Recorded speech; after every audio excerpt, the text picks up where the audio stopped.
Everyone, this is Madhumita and इस साल के यूपीएससी सिविल सर्विसेज एग्जाम में I got rank 86 and in today's video I will be sharing with you कि जो लोग अपना प्रिपरेशन स्टार्ट कर रहे हैं सिविल सर्विसेज के लिए उन्हें एसए को कैसे अप्रोच करना है।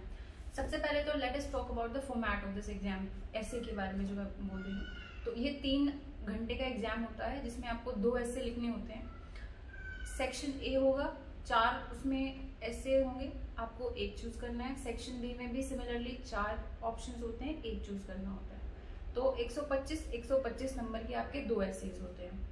उसके बाद इसमें टॉपिक्स कैसे कैसे आते हैं, इसके लिए आप क्या कर सकते हो ये जानने के लिए, या तो आप गूगल कर लीजिए जो यूपीएससी पास्ट ईयर पेपर्स हैं एसए के, नहीं तो आपको मैंने जो प्रीलिम्स में बुक बताई थी प्रीवियस ईयर्स क्वेश्चन पेपर के लिए, आप ये खरीद लीजिए।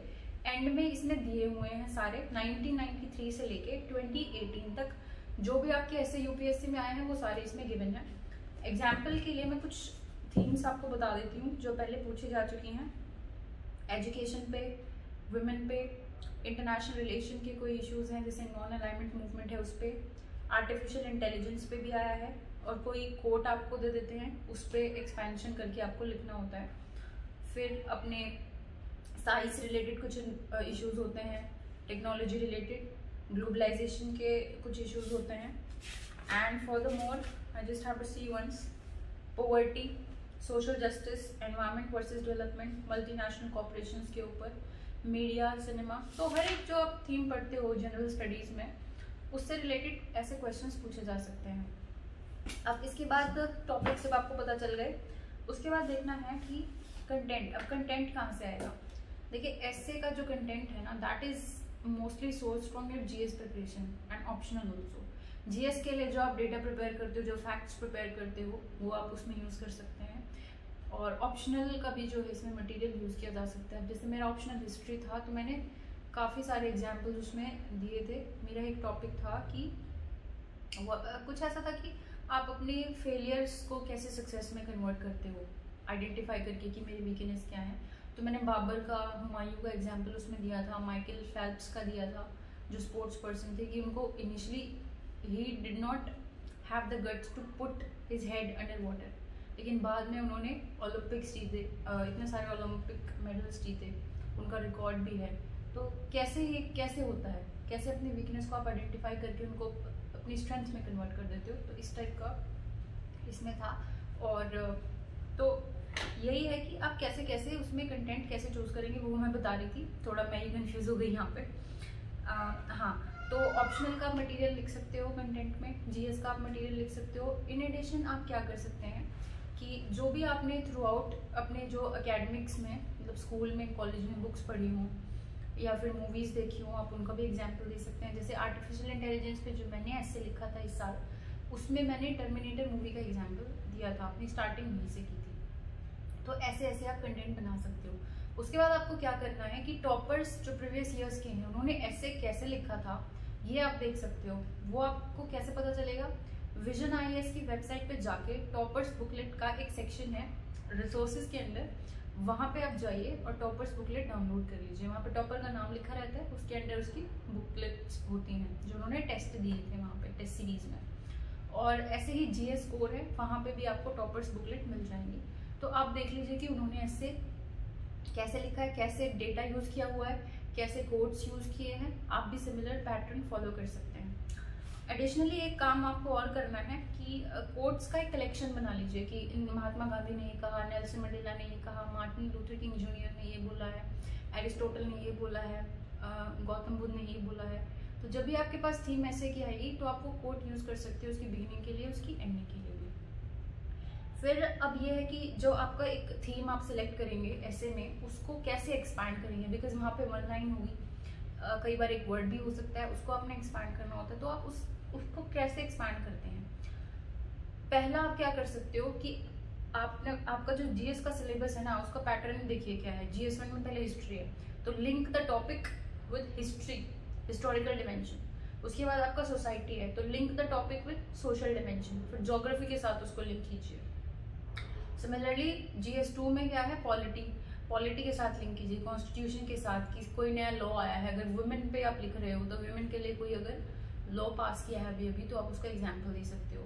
उसके बाद सोशल जस्टिस कोई स्कीम अगर है, इस तरह से आप कर सकते हो। फिर टॉपिक को कैसे आप एनवायरमेंटल डायमेंशन में कैसे उसको लिंक करेंगे, उसके साथ टेक्नोलॉजी के साथ कैसे लिंक करेंगे, इंटरनल सिक्योरिटी के साथ कैसे लिंक करेंगे, फिर एथिकल डिमेंशंस उसमें कैसे ऐड करेंगे। तो एक आपका ये मेथड है कि अक्रॉस जीएस उसको स्प्रेड कीजिए, साथ में ऑप्शनल वाले डिमेंशन भी आप उसमें यूज कर सकते हैं। दूसरा आपका होता है pastel, political, economic, social, technological, इस तरह से भी आप उसमें कर सकते हैं। लीगल, ये सारे डिमेंशंस डाल सकते हैं।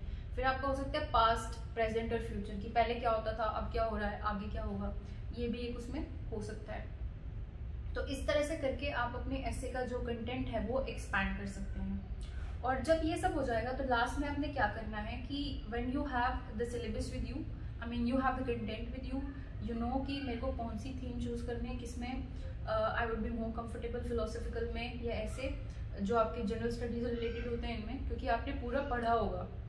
जब टॉपर्स की बुकलेट पढ़े होंगे तो आपको ये पता चल गया होगा कि आप कौन सी थीम से ज़्यादा मतलब आप हैंडल कौन सी थीम को अच्छे से कर सकते हो।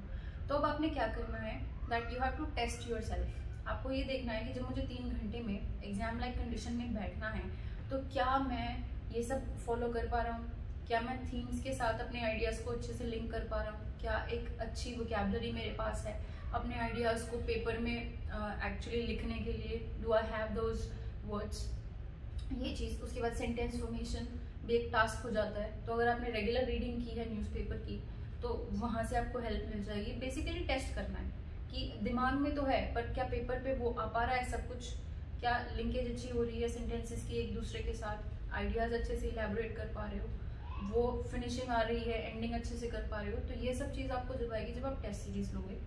मैंने भी एसए के लिए अलग से टेस्ट सीरीज ली थी और आपको भी लेनी पड़ेगी ये देखने के लिए कि 3 घंटे में आप कैसे उनको मैनेज करते हो। और एक चीज़ और बताना चाहूँगी यहाँ पे कि जो पेपर होता है आपका यूपीएससी में, उसमें आंसर शीट आती है आपकी, जो उसमें 12 शीट्स होती हैं एक एस्से को लिखने के लिए, आपके 2 एस्सेज होते हैं। तो उसके पीछे रफ स्पेस भी होता है, जो 3 घंटे में से एटलीस्ट हाफ एन आवर और 45 मिनट्स आप ये रफ ड्राफ्ट बनाने में स्पेंड कीजिए कि अगर मुझे एस्से में 20 पॉइंट्स लिखने हैं अपार्ट फ्रॉम आपके बिगिनिंग और एंडिंग, तो वो कौन कौन से 20 पॉइंट्स हैं और उनकी क्या लिंकेज है। हर पैराग्राफ में आपको एक ही पॉइंट वो डिस्क्राइब करना है अच्छे से लिंक करके ऐसे कि मेन थीम के साथ। और फिर जब उसकी एंडिंग हो जाएगी, जो फर्स्ट पैराग्राफ है, उसमें एक हिंट देना है कि आगे मैं किस बारे में बात करने वाला हूँ। कि अगर मैंने फर्स्ट पैराग्राफ में पॉलिटिकल डायमेंशन को हाईलाइट किया है तो नेक्स्ट पैराग्राफ में I am telling social dimension, तो एग्जामिनर को थोड़ा हिंट मिल जाए वहाँ से। तो ये सारी चीज़ें थी ऐसे के बारे में। And the next video that will be sharing with you would be about ethics, जो GS4 है। आपको पता होगा कि एक ट्रायंगल बनता है एस्से, एथिक्स और ऑप्शनल का। तो मैं अभी एस्से का मैंने बता दिया, जो नेक्स्ट वीडियो है I will be sharing with you कि GS4 एथिक्स उसको कैसे हैंडल करना है। तो if you have found this video useful then like it and share it with your friends and subscribe to the channel. Thank you.